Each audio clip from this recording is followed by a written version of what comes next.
O ódio ao pobre hoje em dia, que a gente vive no Brasil de hoje, só pode ser explicado pelo ódio ao escravo.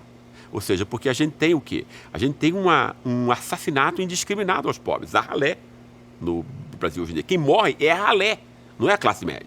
São 60 mil pobres assassinados ao ano no Brasil. Boa parte dela pela própria polícia. Ou seja, existe uma política pública informal entre nós de matar pobre, né? Em todas as grandes cidades. É isso que a gente sabe que faz. E não é a polícia a culpada disso, obviamente. A polícia só faz isso porque a classe média aplaude.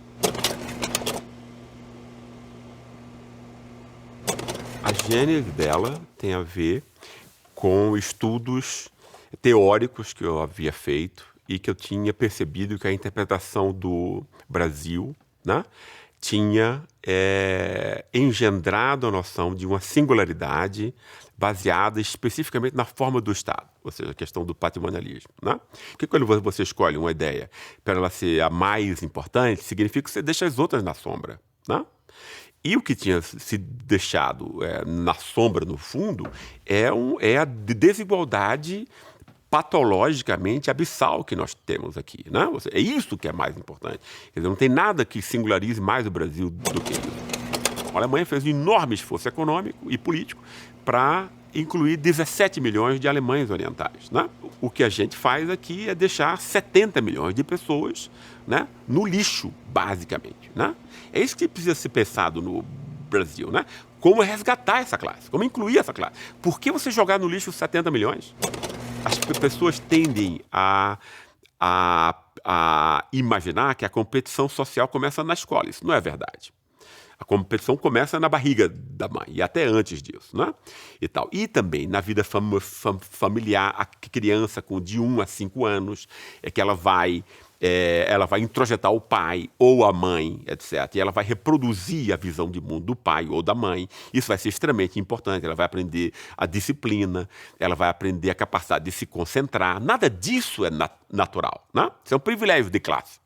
A desigualdade ela se constrói na socialização familiar. A classe social, no fundo, né, que as pessoas, de um modo muito, enfim, estúpido e de um modo politicamente conservador, imaginam que a classe é o rendimento que você tem enquanto adulto, mas isso é uma bobagem. Por quê? Porque você tem alguma renda quando você é adulto, e essa pré-história inteira, que vai explicar, no fundo, porque alguns ganham 500 mil ao mês e outros ganham 500 reais. Por que essa classe não é uma classe trabalhadora precária, por exemplo? Quando há a abolição da escravidão, você tem um mercado de trabalho formalmente livre, o escravo entra nesse novo mundo sem nenhum aparelhamento. Quer dizer, isso aí, o próprio Florestan faz uma análise entre a família do italiano e a família do negro e tal, e como era distinto, porque o italiano, o trabalho era salvação, né? Entende? Montava a dignidade pessoal do cara, enquanto para o escravo o trabalho era a condenação dele. Esse pessoal vem da escravidão, digamos assim, deixado ao seu próprio azar, né? E não a sorte, porque aí não tem nenhuma sorte nisso, né? E eles vão montar uns tipos familiares e de acesso ao trabalho como era na escravidão, né? São pessoas criadas sem autoestima, sem autoconfiança, né? Quer dizer, você está produzindo aí pessoas que é uma espécie de um lixo social, no caso, né? Quer dizer, falando a verdade aqui, sem ter medo de falar a verdade, né? Por que isso? Porque numa sociedade moderna só é gente, né? E só é percebido como gente, tanto pela própria pessoa como pela sociedade como um todo, quando você consegue incorporar conhecimento. É claro que o conhecimento, por exemplo, da classe média é o conhecimento valorizado, legitimado, né, de curso de pós-graduação, né, de cursos de línguas, etc., etc. E é isso que vai fazer juízes, professores universitários, procuradores, né, e tal, né? O esquema da classe média como uma classe privilegiada. Mas logo abaixo dela, a classe trabalhadora, em uma medida importante, né, tem acesso a conhecimento, senão ela não vai movimentar as máquinas, por exemplo, de uma fábrica. Ela não vai poder, né, trabalhar em nenhuma das formas que um mercado econômico competitivo exige, né? Então ela tem que ter o quê? Conhecimento dentro dela, né? A ralé diferentemente da classe trabalhadora, ela não tem os estímulos nem para ter sucesso escolar. Né? Então a gente pode dizer que é uma classe que chega com 5 anos, né? Na escola como perdedora já. E quando ela não consegue aprender na escola, né?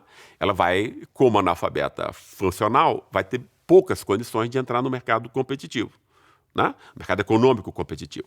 Então ela vai vender o quê no mercado de trabalho? Se não é o conhecimento que ela não foi capaz de incorporar, não por culpa dela, mas porque ela foi abandonada, né? Uma classe abandonada, humilhada, não é isso? Então ela vai ter que vender a sua energia muscular, como um animal, como um escravo faz. Essa classe vai ser exatamente a classe, por exemplo, das empregadas domésticas, que é o emprego feminino mais representativo no Brasil, não é isso? Então isso significa que 80%, 90% das mulheres dessa classe são todas elas faxineiras, babás, empregadas domésticas, etc. Não é isso? Trabalhando sobre as piores condições pessoais. Ela reproduz o quê? O escravo doméstico. O que é que a classe média faz? A classe média rouba o tempo dessas pessoas. O tempo não existe nada mais precioso do que o tempo, né? Então você rouba o tempo, você compra a preço vil, né? Um tempo, que é todo o que essa classe tem, né? Se nós formos pensar em termos de classe, a classe média rouba esse tempo, usa o tempo, então ela não cuida mais do filho, não faz mais a própria comida e tal para parar, evita até as guerras de gênero entre a classe média, entre nós, não é isso? E você pode investir esse tempo em quê? Num outro curso de uma outra língua, numa outra universidade, num outro emprego, de um modo onde você vai ganhar 20 vezes mais do que você está pagando para aquela pessoa. Ou seja, isso é uma opressão de classe mais clara impossível. Né? Ou seja, no fundo, ela é uma forma de você modernizar a escravidão entre nós, né? Condenando essa classe à miséria eterna. A grande mérito social do lulismo foi exatamente ter tocado na ralé. Né? Quer dizer, a ralé nunca tinha sido contemplada politicamente. O que está acontecendo agora, ou seja, esses últimos 2 anos, né, de golpe, né, é exatamente uma reversão rápida à condição anterior. Né? Aí, quando a mídia pega, como sempre aconteceu, seja com Getúlio, com Jango e agora com Lula e Dilma, né, e joga casos seletivos de corrupção só contra o PT, quando a gente sabe que não é o único caso, não é isso? Aí, então, a classe média sai. Mas ela sai em quê? Ela sai contra a política do PT de reduzir minimamente as nossas diferenças de classe ou sai contra a corrupção? Não é isso? Então, se não era a corrupção que estava por trás do ódio ao PT, o que estava, quer dizer, o que era efetivamente a causa do ódio ao PT, não é isso? Se a gente for ver isso, é fácil a gente ver que o ódio ao PT é o ódio à ralé. E o ódio que se devota à ralé hoje em dia, ele é tributário e filho do mesmo ódio que se devotava ao escravo antes. Né? O imaginário simbólico para lidar com ela é tributário, né, dessa relação que se tinha antes com os escravos. Né? Ou seja, o escravismo no Brasil é um contínuo.